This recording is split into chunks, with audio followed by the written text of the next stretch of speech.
Magandang umaga po sa inyong lahat. Narito na ang ating pinakahuling update sa binabantayan nating bagyo na si Goring na lumakas pa nga lalo at ngayon na nasa super typhoon category na dahil nga po nananatili ito sa karagatan. Sa ngayon po, ang kanyang lakas ay nasa kategorya na ng super typhoon. Narito po yung pinakahuling update po dito sa bagyo. Huling namataan ang mata ng bagyong Goring, ng super typhoon Goring, sa bahagi ho ng Palanan sa Isabela. Taglay niya yung pinakamalakas na hangin na sa 185 kilometers per hour malapit sa gitna at pagbugso na sa 230 kilometers per hour. Ito ay mabagal na kumikilos pa timog kanluran. Samantala, may isa pa tayong binabantayan na low pressure area. Huli itong namatan mahigit 2,000 kilometro. Hilagang silangan sa may bahagi naman ng Eastern Visayas. Sa ngayon, inalis yung posibilidad na pwede itong maging bagyo pero at least in the next 24 hours medyo maliit pa ho. Kaya patuloy nating i-monitor yung isa pang low pressure area na ating namataan sa labas ng Philippine Area of Responsibility. Samantala naman, maliban sa bagyong Goring o Super Typhoon Goring, patuloy na umiiral, partikular na sa bahagi ho ng Kanlurang Luzon, ng Kanlurang Visayas, itong southwest monsoon o hanging habagat. Kaya in general, inaasahan natin ngayong araw, malaking bahagi ho ng Luzon at Western Visayas ay makararanas ng maulap na kalangitan na may mga pag-ulan. Yung concentration ho ng mga pag-ulan natin, lalo na sa malapit ho sa bagyo, sa may eastern section ng Northern and Central Luzon at gayon din sa may western section ng Luzon. So asahan ho natin at least maulap na kalangitan at malaki yung tsansa ng mga pag-ulan. Sa iba pang bahagi ng bansa, sa Mindanao at sa Eastern and Central Visayas, mga isolated rain showers and thunderstorms naman yung mararanasan.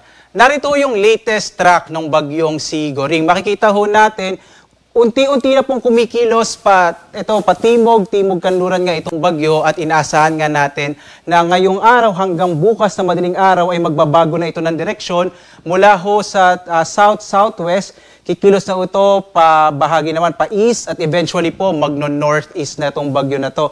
Itong area ho na to, ito po yung makikita natin nasa southernmost part ho ng track ang bagyo mamaya pong hapon. At simula po mamayang hapon, magbabago na ulit ito ng direksyon, patungo na ho ng northeast, papalayo na rin ulit ng ating bansa.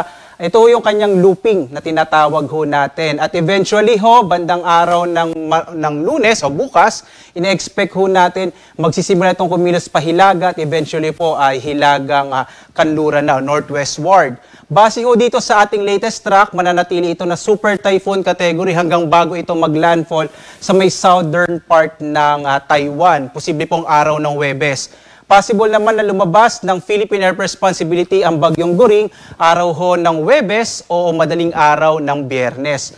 Muli po, nakikita natin na mananatili ito sa super typhoon category kaya ho yung bahagi nitong bahagi ho ng Northern and Central Luzon, yung eastern section ng Northern and Central Luzon, partikular na sa Cagayan, Isabela, Aurora, ito po yung makakaranas ng mga bugso ng hangin, malalakas na ulan dulot ng bagyong Goring. Narito naman yung ating mga tinaas na tropical cyclone wind signal. Makikita ho natin, signal number 3 pa rin sa extreme eastern portion ng Isabela, partikular na sa mga bayan ng Dibilacan at Palanan. Habang signal number 2 naman sa silangang bahagi ng mainland Cagayan, ito ho yung bahagi ng Peña Blanca, Bagao, Gataran, Lalo, Gonzaga, Santa Teresita, Bugay at Santa Ana. Signal number 2 rin ho sa silangang bahagi ng Isabela, partikular na yung mga bayan ng Dinapigue, San Mariano, Ilagan City, Maconacon, Cabagan, Tumauni, San Pablo at Benito Soliben. At signal number 2 rin sa extreme northern portion ng Aurora, yung Dilasag at Kasiguran. Signal number 1 naman sa nalabing bahagi ng Cagayan kasama Babuyan Islands, northern central portion ng Aurora, partikular na ho itong Dinalungan, Dipakulaw, Baler, Maria Aurora at San Luis. Habang signal number 1 din sa Quirino, nalabing bahagi ng Isabela, Apayao, Nueva Vizcaya, Ifugao, Mountain Province, Kalinga at Abra. Signal number 1 din sa silangang bahagi Ilocos Norte, ang mga bayan ho ng Pagudpod, Adams, Bintar, Carasi, Nueva Era, Bana, Marcos, Dingras, Solsona, Pidig, Dumalneg at Banggi. Gayon din ho sa Benguet, sa Bocod, Bugias, Kabayan, Bankayan at sa northeastern portion ng Nueva Ecija, partikular na yung mga bayan ho ng Karanglan, Pantabangan, Bongabon, Gabaldon, Laur, Rizal at sa mga isla ho ng Polillo at Calaguas Island. Sa mga lugar ho kung saan nakataas yung ating mga tropical cyclone wind signal, asahan ho natin yung mga pagbugso ng hangin at mga malalakas na pag-ulan, lalo na ho kung saan nakataas yung signal number 2 At signal number 3 sa mga kababayan natin, iba yung pag-ingat kung kinakailangan at kung maaari pong lumikas, lalo na sa mga lugar kung saan madali pong bahain o bigla pong gumuguan lupa, mainam po na tayo ay lumikas na. No?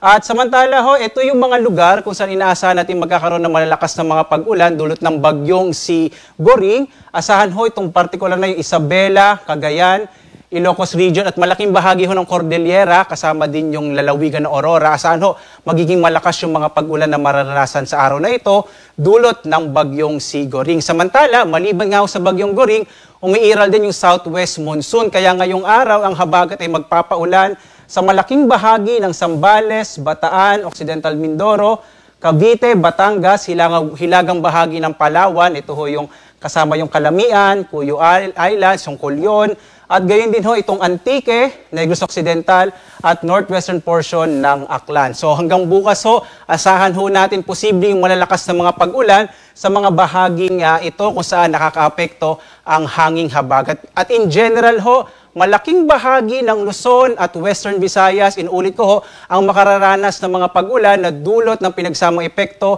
ng southwest monsoon o habagat at ng bagyong o super typhoon Goring.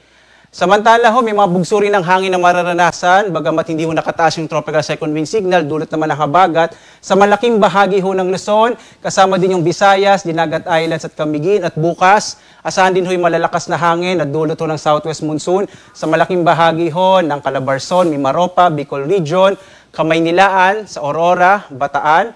Gayon din ho sa Dinagat Island, Camiguin at malaking bahagi ng Zamboanga Peninsula. So asahan ho natin yung mga pagbugso ng hangin at iba yung pag-iingat din ho.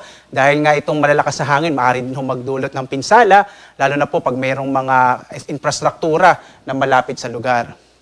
Nakataas pa rin yung gale warning natin. Ito yung babala natin sa mga malalakas sa pag-alon ng karagatan sa Batanes, hilagang baybayin ng Ilocos Norte, Cagayan, kasama yung Babuyan Island, Isabela at Aurora, at yung hilagang baybayin ng Quezon, partikular na yung mga bayan ng General Lacar, Infant at Real, kasama yung Polillo Island. Sa mga kababayan natin, lalong-lalo na ho sa mga maliit na sasakyang pandagat, malilit ang mga bangka, sa ating mga kababayang mangingisda, iwasan mo ng pumalaot dito sa bahaging ito ng ating bansa dahil nga ho sa malakas na hangin na nagdudulot ng malalakas din ng mga pag-alon ng karagatan, dulot ng bagyong Goring.